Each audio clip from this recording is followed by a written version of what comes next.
Good afternoon, কি খবৰ আপোনালোকৰ? এইফালে মই দুপৰীয়া সাঁজৰ কাৰণে ভাত বনাব আহিলোঁ আৰু আজিও মই ভাত কিহেদি বনাওঁ আপোনাক দেখুৱাই আছোঁ। ফ্ৰাই কৰি আছোঁ, এয়া কমলকাত মাছ হয় আৰু এইফালে মই মাছখিনি ভাজি আছোঁ। এইফালে এয়া মাছৰ কণী এইখিনিও ভাজিম আৰু এইফালে মই চব্জিখিনি ইয়াতে কাটি ল'লোঁ, ধুনীয়াকৈ ৰেডি কৰিলোঁ। ফুলকবি আলু দি বনাম আৰু এইফালে অকণমান হালধি বেছি হোৱাৰ কাৰণে মাছৰ পৰা ইয়াতে থৈ দিছিলোঁ। এইখিনি এতিয়া মই মাছখিনি নমাই থৈ কিনে দেখুৱাই আছোঁ ৰ'ব। এইফালে আৰু এইখিনি মাছখিনি ভাজি আছোঁ।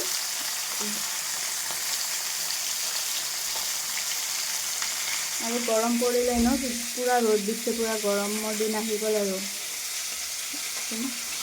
এইফালে মই মিক্সিত ধুনীয়াকৈ আদা, জিৰা আৰু কেঁচা জলকীয়া, বিলাহী আৰু ইয়াতে ধনিয়াৰ গুটি এনেকৈ দিছিলোঁ। তাৰপিছত আৰু এটা কিবা মছলা, মই নামটো নাজানো ইমান, সেইটো মছলা ইয়াতে পেষ্ট কৰিছোঁ ধুনীয়াকৈ।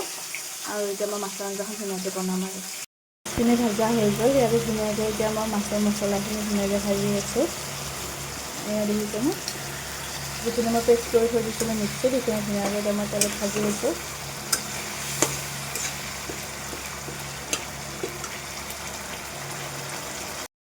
চব্জি ৰেডি, কেনেকুৱা হৈছে কমেণ্ট কৰি জনাবচোন। আৰু ভাজাখিনি নেদেখুৱালোঁ আৰু চব্জিখিনি ডাইৰেক্ট মই হোৱাৰ পিছতে দেখুৱালোঁ।